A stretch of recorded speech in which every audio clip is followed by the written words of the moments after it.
नमस्कार, एक बार फिर हाजिर हैं हम एक्स-रे रिपोर्ट के साथ। शेयर होल्डर्स और इन्वेस्टर्स की नजर से कंपनियों को परखने के सिलसिले में आज बारी है नवीन जिंदल की company Jindal steel and power limited यानी जेएसपीएल की। नवीन जिंदल न सिर्फ एक बिजनेसमैन हैं बल्कि एक राजनेता भी हैं। वो हरियाणा के कुरुक्षेत्र से कांग्रेस के लोकसभा के सदस्य हैं। अपने क्षेत्र के लोगों के लिए उन्होंने काफी अच्छे काम भी किए हैं, लेकिन आजकल वो ज्यादातर बुरी और गलत खबरों की वजह से सुर्खियों में हैं। तो जेएसपीएल के बारे में बात करने से पहले जानते हैं कि क्या है नवीन जिंदल का बैकग्राउंड। एक नजर डालते हैं इस बिजनेसमैन और पॉलिटिशियन की शख्सियत पर।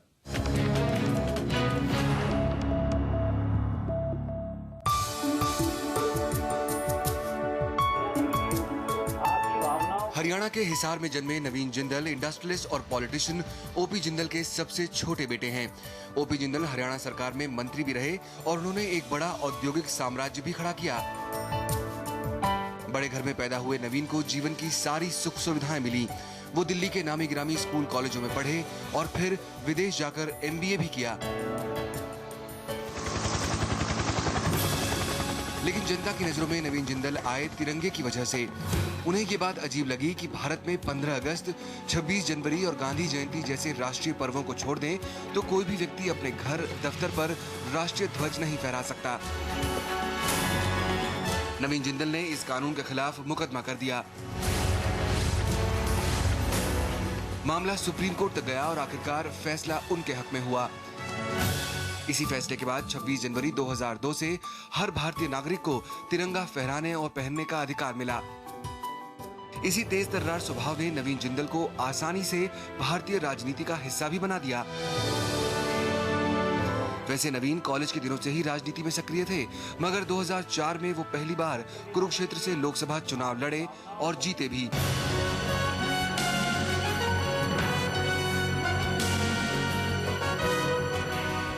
नवीन के पिता ओपी जिंदल ने अपने सामने ही अपना बिजनेस साम्राज्य अपने चारों बेटों में बांट दिया था। पृथ्वीराज जिंदल के हिस्से में जिंदल सॉ आई, सज्जन जिंदल को जेएसडब्ल्यू स्टील, जेएसडब्ल्यू एनर्जी और जेएसडब्ल्यू होल्डिंग्स जैसी कंपनियां मिली। रतन जिंदल को जेएसएल स्टेनलेस और जिंदल स्टेनलेस को संभालने की जिम्मेदारी दी गई और सबसे छोटे बेटे नवीन जिंदल को मिली Jindal steel and power, Jindal power और जिंदल पेट्रोलियम। जानकारों का कहना है कि नवीन जिंदल ने हमेशा अपने बिजनेस और राजनीति को अलग रखने की कोशिश की है। नवीन जिंदल ने अपने बिजनेस और जो पॉलिटिकल लाइफ या पब्लिक लाइफ जो बोला, उसके बीच बहुत ही अच्छा बैलेंस और एक डिवाइडिंग लाइन बना रखा था। मतलब ये जिंदल ग्रुप में ये 4 भाई हैं, उनमें नवीन जिंदल काफ़ी हाई प्रोफाइल हुए। तो ये जनरली इन्होंने बिजनेस अभी तक जैसा चलाया था कि आप देखेंगे कि नवीन जिंदल जनरली पॉलिटिक्स पे, पब्लिक लाइफ पे बात करते थे। वो ज़्यादातर कभी इंटरव्यूज़ वगैरह या ज़्यादा अपने बिजनेसेस पे बात नहीं करते थे। वो काम इन्होंने छोड़ दिया था अपने एग्जीक्यूटिव्स पे, अपने प्रोफेशनल मैनेजमेंट पे।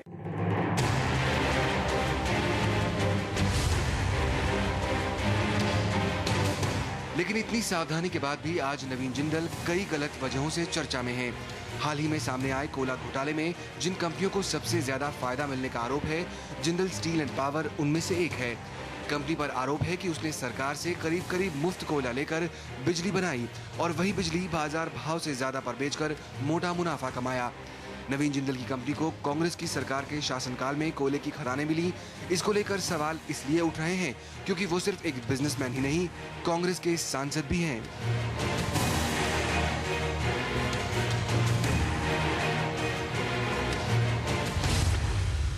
अगर कोई एक पर्टिकुलर कंपनी का चेयरमैन हो, मालिक हो, वो उसके साथ साथ एक पॉलिटिकल पार्टी से भी जुड़ा हुआ है, एक एमपी भी है, तो ऑब्वियसली वो उस एलिगेशन में एक अलग डिमेंशन आ जाता है।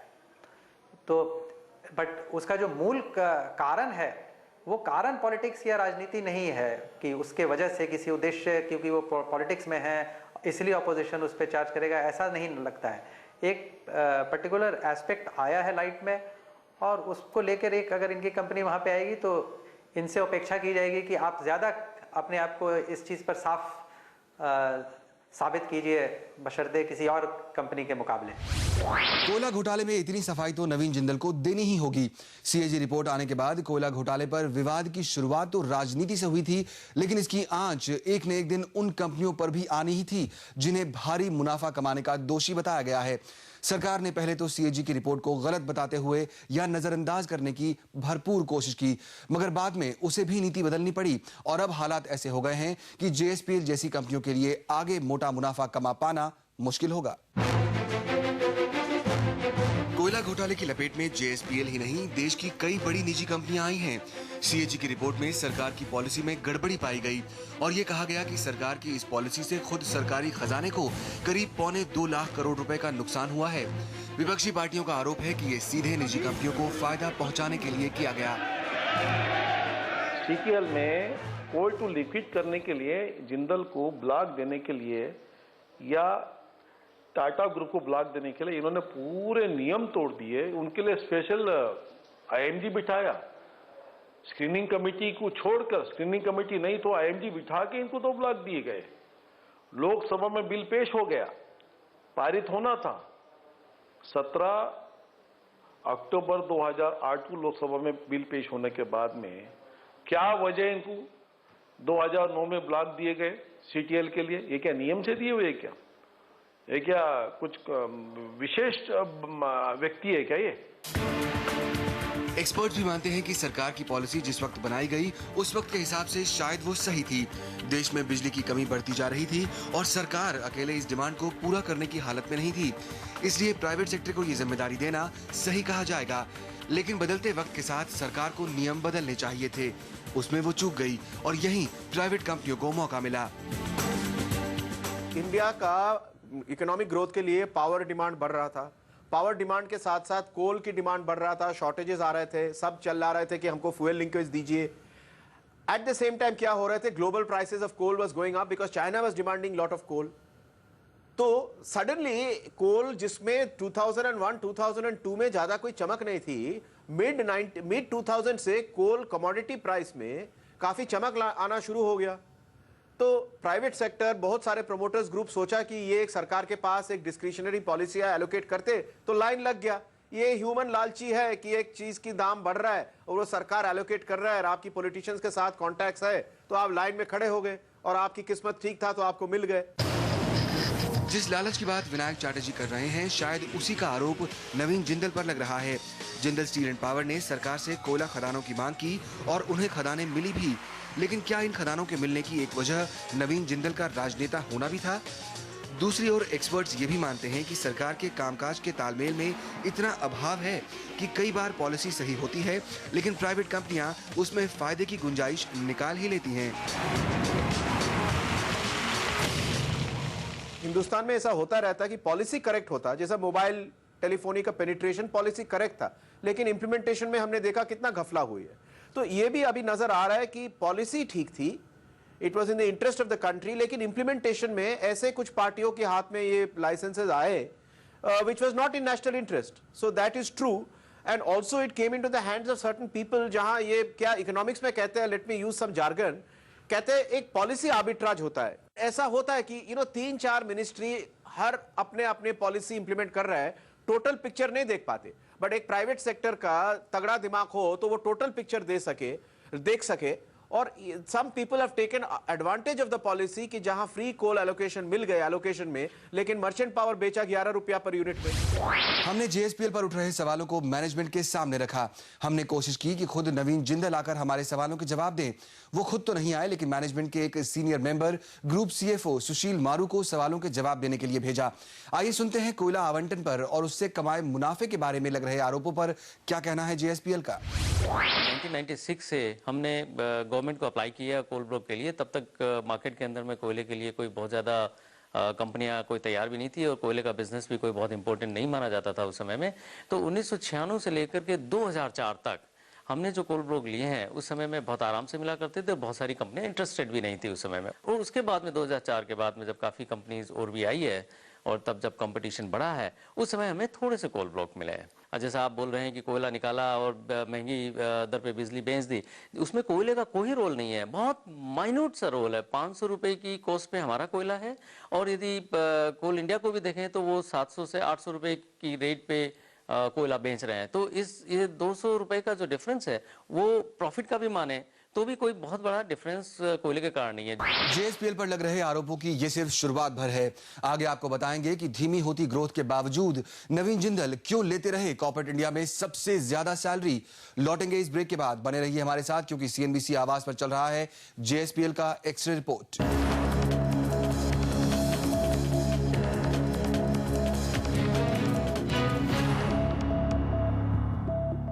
स्वागत है एक बार फिर आपका। सीएनबीसी आवाज पर चल रहा है जेएसपीएल का एक्सरे। कंपनी ने हमसे बातचीत में दावा किया कि पिछले कई सालों में उसने जबरदस्त मुनाफा कमाया है, लेकिन यह मुनाफा भी कंपनी की ग्रोथ बरकरार रखने में काम नहीं आया। कंपनी का पिछले कुछ समय का हाल देखें तो मुनाफे की ग्रोथ फिसलती दिखाई देगी। विदेश में कंपनी की विस्तार योजनाएं कामयाब नहीं हो रही, शेयर बाजार में निवेशकों को अच्छा रिटर्न नहीं मिल रहा और आने वाले दिनों का कोई क्लियर रोड मैप भी दिखाई नहीं देता। स्टील, पावर और माइनिंग के बिजनेस में जिंदल स्टील एंड पावर एक जाना माना नाम है। नवीन जिंदल के पिता ओपी जिंदल ने इस कारोबार की शुरुआत की और अपनी कंपनी को एक मुकाम तक पहुंचाया। कंपनी की तरक्की की रफ्तार देखकर बहुत से छोटे निवेशकों ने भी इसमें पैसा लगाया, लेकिन बीते कुछ सालों में कंपनी की परफॉर्मेंस वैसी नहीं है जैसी उन्हें उम्मीद थी। कुछ सालों पहले करीब 140% की प्रॉफिट ग्रोथ दिखाने वाली जेएसपीएल के लिए आज 5% की ग्रोथ हासिल करना भी मुश्किल हो रहा है और इसके पीछे एक से ज्यादा वजहें हैं।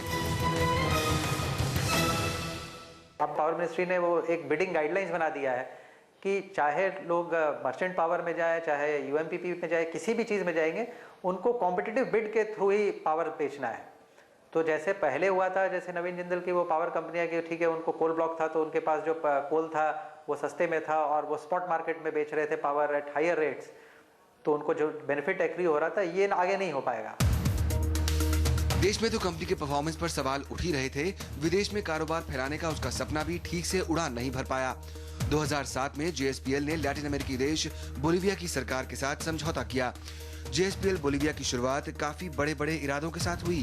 कंपनी ने प्लान बनाया था कि वो बोलीविया में जाकर माइनिंग करेंगे, एक स्टील प्लांट लगाएंगे, लेकिन फिर एक दिन खबर आई कि बोलीविया सरकार और जेएसपीएल के बीच हुआ करार टूट गया है। जेएसपीएल का कहना था कि बोलीविया सरकार ने अपने वादे पूरे नहीं किए, जबकि बोलीविया सरकार जेएसपीएल पर ही पूरा निवेश न करने और किराया न देने जैसे आरोप लगा रही है। बोलीविया सरकार ने तो जेएसपीएल के कुछ अधिकारियों पर क्रिमिनल केस भी कर दिया, जिसके बाद भारत के विदेश विभाग को बीच में आना पड़ा। लेकिन कंपनी बोलीविया में डील के टूटने को सिर्फ अपवाद मान रही है। हमसे बातचीत में कंपनी ने बताया कि देश में और विदेश में उसकी कई योजनाएं हैं। अगले कुछ सालों में देश विदेश में किए गए निवेश के नतीजे दिखने भी लगेंगे। बोलीविया में बात नहीं बनी तो उसके पीछे वजह थी कि सरकार करार से पीछे हट गई। 2007 से लेकर 2012 तक हमारे गैस सप्लाई का कॉन्ट्रैक्ट साइन नहीं हुआ। अच्छा, उसके बाद सरकार ने बोला कि भाई आपको 10 मिलियन की जगह हम आपको 2.5 मिलियन क्यूबिक मीटर गैस देंगे, मतलब 25% गैस देंगे जो हमारे प्रोजेक्ट की रिक्वायरमेंट है। अब यदि आप 25% गैस लेकर के हम पूरा ओरिजिनल प्लांट तो नहीं लगा सकते, तो हमने सरकार को बोला कि भैया हम अब आपका ओरिजिनल प्लांट नहीं लगा सकते, तो हम प्लांट को रीडिफाइन कर देते हैं, छोटा कर देते हैं। जब आप गैस के लिए आप तैयार हो जाएंगे, जब आपकी कंट्री में गैस अवेलेबल होगी, तब हम बाकी का लगा देंगे। तो सरकार बोलती कि नहीं, प्लांट आपको पूरा लगाना पड़ेगा और गैस आज हम आपको 25% ही कमिट करेंगे, बाद में देते जाएंगे। अब ऐसा हो नहीं सकता है। फिर हमने उनको टर्मिनेशन का नोटिस दिया कि यदि आप गैस नहीं दे सकते हैं, रिवाइज कॉन्ट्रैक्ट पे तैयार नहीं हो सकते हैं, तो हम ये प्रोजेक्ट नहीं लगा सकते हैं। लेकिन बात सिर्फ विदेशी डील के टूटने की नहीं है। नवीन जिंदल की सैलरी भी विवादों में है, क्योंकि नवीन जिंदल देश में सबसे ज्यादा सैलरी लेने वाले प्रमोटर हैं। वैसे तो इसमें कानूनन कुछ भी गलत नहीं है, लेकिन इससे कंपनी के कॉर्पोरेट गवर्नेंस पर तो सवाल उठते ही हैं। कोई कंपनी अच्छा काम करे तो मैनेजमेंट को क्या इनाम मिलना चाहिए? जाहिर है अच्छी सैलरी और उसमें इंक्रीमेंट किसी के लिए भी अच्छा इंसेंटिव होता है। लेकिन जब प्रमोटर खुद को ये इनाम दे और उसकी अपनी तनख्वाह और बाकी मैनेजमेंट टीम की तनख्वाह में जमीन आसमान का अंतर हो तो सवाल उठने लाजमी है। कुछ ऐसा ही हुआ नवीन जिंदल की कंपनी जेएसपीएल में। 2011-12 में जिंदल स्टील और पावर के चेयरमैन और एमडी नवीन जिंदल की सैलरी 73 करोड़ 42 लाख रुपए थी। तनख्वाह के मामले में जिंदल ने बड़ी बड़ी कंपनियों के प्रमोटर्स को पीछे छोड़ दिया। यहां तक कि देश की सबसे बड़ी निजी कंपनी रिलायंस इंडस्ट्रीज के मालिक मुकेश अंबानी से भी जिंदल ने 5 गुना ज्यादा सैलरी ली थी। बीते साल के मुकाबले नवीन जिंदल की सैलरी 6 करोड़ रुपए ज्यादा थी। जो ये सैलरी या डिस्ट्रीब्यूशन होता है, इसमें ऐसा होना चाहिए कि जो जितना काम करे उसको उसी हिसाब से सैलरी मिलनी चाहिए। तो इससे एक आइडिया ये लगना चाहिए कि या तो नवीन जिंदल जी ने 25 गुना टाइम ज़्यादा दिया है, 25 गुना काम किया है, तो दूसरे मैनेजिंग डायरेक्टर को, जो होल टाइम डायरेक्टर, को 3 करोड़ रुपए मिले, या दूसरा आदमी उनसे 25 टाइम इनएफिशिएंट है। तो ये दोनों चीज़ें हमको समझ में नहीं आती। अगर दूसरा आदमी 25 टाइम इनएफिशिएंट है तो उसको रखने की ज़रूरत क्या है। नवीन जिंदल MP भी हैं, तो वो साल में पार्लियामेंट भी अटेंड करते हैं। तो अगर पार्लियामेंट अटेंड करते हैं तो साल में करीब उन्होंने 50 दिन, 60 दिन, 80 दिन पार्लियामेंट अटेंड किया, तो उनको अपनी कंपनी से छुट्टी लेनी पड़ी होगी। तो उन्होंने दूसरे आदमी के बेवज में 80 दिन कम काम किया। तीसरे, वो पॉलिटिशियन है, तो क्या कहते हैं, अपनी कॉन्स्टिट्यूंसी भी जाते होंगे, अपने लोगों को एड्रेस करते होंगे। तो एक जो होल टाइम एम्प्लॉय है उसके कंपेरिजन में उन्होंने काफ़ी कम दिन काम किया होगा। अब उन्होंने काफ़ी कम दिन काम किया होगा, लेकिन पैसा 25 गुना ले रहे हैं। लेकिन मैनेजमेंट इसे ऐसे बॉस का रिवॉर्ड मानता है जिन्होंने कंपनी का कायाकल्प कर दिया।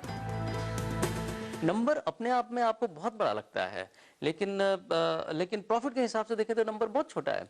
आज 11.96 करोड़ उनकी तनख्वाह है, 2% प्रॉफिट का कमीशन है। अब प्रॉफिट बहुत ज़्यादा है तो वो 2% ज़्यादा नंबर बनता है। वो मोटिवेशन के लिए कि यदि अच्छा काम हो, अच्छा प्रॉफिट हो तो ज़्यादा कमीशन मिले, यदि कल प्रॉफिट कम होगा तो तनख्वाह भी कम हो जाएगी। ये सुनकर थोड़ा अजीब ही लगता है कि कंपनी के मालिक को खुद ही मोटिवेशन के लिए कमीशन की जरूरत पड़ रही है। हालांकि इस बवाल के बाद नवीन जिंदल ने कंपनी के MD के पद से इस्तीफा दे दिया है और अब JSPL में सीनियर मैनेजमेंट की सैलरी तय करने के लिए एक रेम्यूनरेशन पैनल भी बना दिया गया है। इतने सारे सवालों के बाद अब शेयर होल्डर के लिए सबसे बड़ा सवाल यह है कि उसे JSPL में अपने निवेश पर एक बार फिर से विचार करना चाहिए। इस सवाल का जवाब देंगे हम इस ब्रेक के बाद। बने रहिए हमारे साथ, क्योंकि CNBC आवाज पर चल रहा है JSPL का एक्सरे रिपोर्ट।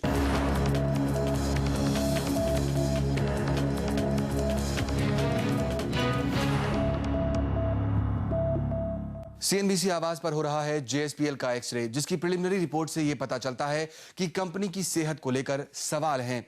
ऐसे में वो निवेशक अब क्या करें जिन्होंने इस कंपनी में पैसे लगाए हैं, शेयर खरीदे हैं।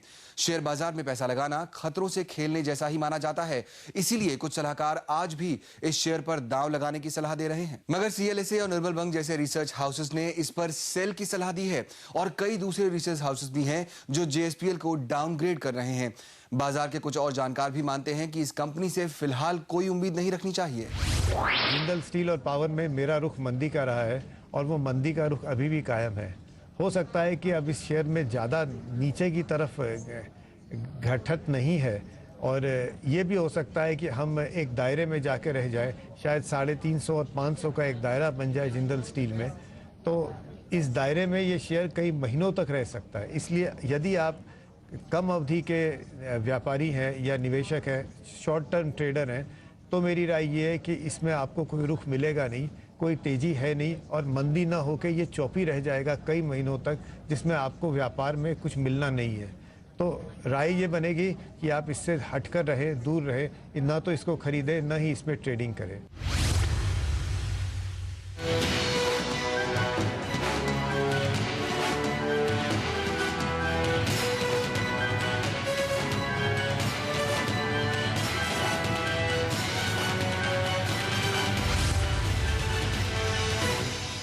सलाह साफ है, अगर कोई निवेशक स्टील और पावर बिजनेस में पैसे लगाना चाहता है तो वो विवादों में घिरी इस कंपनी के शेयरों में पैसा क्यों लगाए।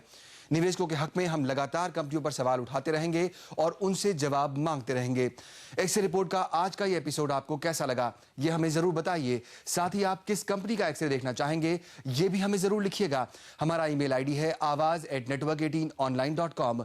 एक्सरे रिपोर्ट में आज इतना ही। नमस्कार।